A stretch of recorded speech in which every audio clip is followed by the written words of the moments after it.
Assalamualaikum warahmatullahi wabarakatuh. Halo teman-teman semua, halo teman-teman Brigade Satya, kembali lagi bersama aku Ican. Jangan bosan ya.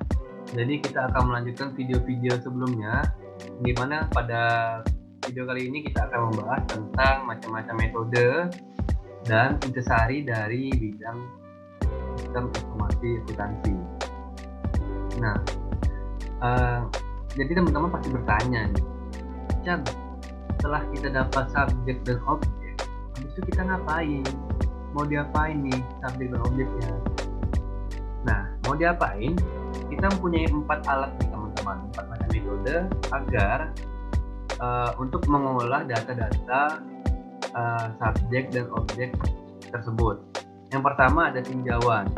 Nah, cara yang pertama, metode pertama ini adalah meninjau perusahaan tersebut. Meninjau itu artinya kita mencari informasi ya lebih dalam terkait perusahaan tersebut, terkait pembahasan, terkait objek kajian kita.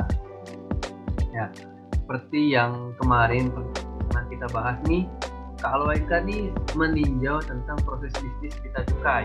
Berarti Kak Alwaika nih meninjau ya, mencari tahu informasi lebih lengkap terkait apa? Terkaitnya. Yang pertama dia mencari tahu terkait SOP dan proses bisnisnya kayak gimana. Dia mencari tahu dokumen apa aja yang dipakai, mencari tahu juga sistem pengendaliannya kayak gimana. Untuk apa? Untuk memecahkan permasalahan dari KTTA Kak Alwaika. Mungkin Kak Alwaika bisa memberikan solusi atas proses bisnis di KPPBC TMC Kediri. Itu meninjau teman-teman, mencari informasi terus kita berikan solusi apabila ada solusi ya. Karena kita harus memberikan solusi ya teman-teman bagi perusahaan atau KL ini. Kalau nggak ngasih solusi ya untuk apa? Untuk TTA gitu kan. Nah terus yang kedua analisis. Nah, analisis ini sedikit berbeda ya, walaupun sama, kita tetap mencari data, tetap mencari informasi terkait suatu perusahaan atau KL ya. Tapi kita analisa, apakah kita bandingkan gitu ya, antara variabel satu dengan variabel yang lain. Mungkin ya, salah sedikitnya nih kayak tinjauan kan hanya satu variabel nih, kita hanya melihat dari satu sudut pandang. Tapi kalau analisis itu kita bandingkan dengan sudut pandang yang lain. Nah, baru kita apakah ada perbedaan, keterkaitan gitu kan. Nah, terus kita kasih solusi atau apa gitu, kita pokok yang solutif lah gitu ya untuk perusahaan itu. Jadi bedanya analisis ini dia ini membandingkan gitu yang tadi aku bilang. Beda dengan tinjauan yang hanya meninjau terus kasih solusi, tidak ada membandingkan. Mungkin dia membandingkan antara kantor kayak tadi nih, KPPBC TMC Kediri dengan KPPBC TMC mana gitu kan. Nah, mungkin dibandingkan ada perbedaan, apa keterkaitannya, terus kita kasihkan solusi seperti itu teman-teman. Nah, terus yang ketiga itu evaluasi.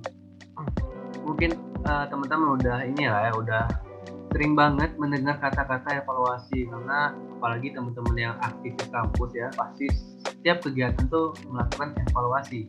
Agar apa? Agar tujuan dari kegiatan tersebut tuh tercapai gitu kan. Nah, begitu juga di sini. Misalnya di suatu perusahaan tuh sudah ada sistem. Kita evaluasi nih. Kita buat kriteria-kriteria itu kita evaluasi agar apa? Agar tujuan dari perusahaan itu tercapai. Walaupun ada yang nggak sesuai dengan kriteria, nah itu bagaimana solusinya kayak gitu teman-teman. Terus yang terakhir adalah desain sistem. Menurut aku desain sistem ini yang lebih sulit daripada yang lainnya ya, ketiga ini. Karena desain sistem ini, sepengetahuan aku ya, desain sistem ini kita membuat sistem informasi di perusahaan atau KL yang belum ada sistemnya. Nah, kenapa lebih susah? Padahal kan gampang kan. Tinggal aja buat sistemnya, buat flowchartnya gitu kan, gampang kan. Tapi yang bikin sulit adalah menurutku pribadi, nggak mungkin kan kita buat sistem asal dipakai aja. Apakah sistem itu langsung memberikan solusi? Apakah sistem itu langsung bisa bekerja dengan baik? Ya, pasti artinya kita uji dulu nih, kita uji apakah sistem itu efektif, efisien, atau membuat kinerja perusahaan menjadi lebih baik. Nah, kita uji dulu, dan itu pasti membutuhkan biaya segala macam ya. Bukan biaya juga, membutuhkan waktu lebih lama daripada ketiga ini yang hanya meninjau, hanya menganalisis gitu. Desain sistem mungkin lebih kompleks lah menurut aku ya. Nah, itu teman-teman. Ini mungkin jadi gambaran teman-teman ya. Ini gambaran umum aja ya. Biar teman-teman mikir gitu mau kayak gimana nanti ya teman-teman. Nanti sisanya mau lebih lanjut ya ke dosbing teman-teman gitu. Itu macam-macam metode. Intisari bidang. Jadi tuh KTT Asia ini sebenarnya ya pada umumnya tuh kayak kita membandingkan antara yang di lapangan dengan yang ada di buku teori SIA yang pernah kita pelajari. Apakah sama atau ada perbedaan? Kalau ada perbedaan di mana dan apa solusinya untuk perusahaan tersebut gitu. Terus yang mau aku kayak saran sih, kayak pemberitahuan juga bukan. Gini, jadi nggak semua perusahaan tuh kan ngikutin buku ya kan, biasa tuh yang di lapangan tuh berbeda dengan yang di buku.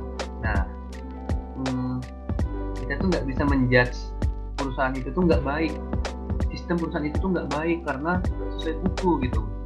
Kita nggak bisa menjudgement seperti itu teman-teman, karena mungkin saja perusahaan itu baik-baik aja kok kalau nggak pakai sistem itu, tetap berjalan baik kok, tetap berjalan efisien, efektif kok tanpa menggunakan sistem yang ada di buku ya.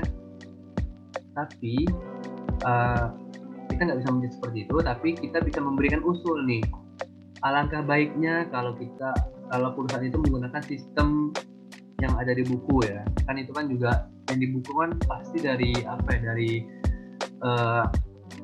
orang tokoh-tokoh lah ya yang udah paham di situ kan. Nah, itu kita kasih usul dan pastinya lebih baik gitu daripada nggak ada sistem. Nah, seperti itu teman-teman. Jadi kita nggak bisa menjudgement perusahaan itu buruk gitu kan, nggak ada sistem, kinerjanya buruk, itu nggak bisa. Kita ngasih usul aja. Kalau nggak diterima ya nggak apa-apa. Kalau diterima ya bagus, itu bermanfaat. Oke, jadi itu sih intisari dari dia. Mungkin dari mata kuliah lain tuh juga kayak gitu, cuman khususnya tuh kayak gitu sih teman-teman, kayak gini. Nah, oke, kayaknya udah pembahasan dari aku. Untuk teman-teman yang masih bingung bisa langsung nih ada nomor aku, chat aja, jangan canggung gitu ya, jangan sungkan, free aja sama aku. Bagi yang udah kenal aku mungkin ya tau lah bagaimana aku ya, santai aja sama aku. Terus maaf ya kalau misalnya ada kekurangan dari video ini, karena aku juga seperti video sebelumnya aku masih belajar ya. Jadi kita sama-sama belajar di sini teman-teman, sama-sama sharing gitu. Oke. Sekian dari aku ya, maaf kalau ada kekeliruan, maaf kalau gaje, maaf kalau nggak jelas gitu. Makasih banget udah mau nonton. Komentar kalau nggak jelas ya, kasih saran kalau ada yang nggak jelas, tapi jangan dijulitin, jangan jadi netizen, santai aja, kita kawan. Makasih. Akhir kata, wassalamualaikum warahmatullahi wabarakatuh. Bye bye.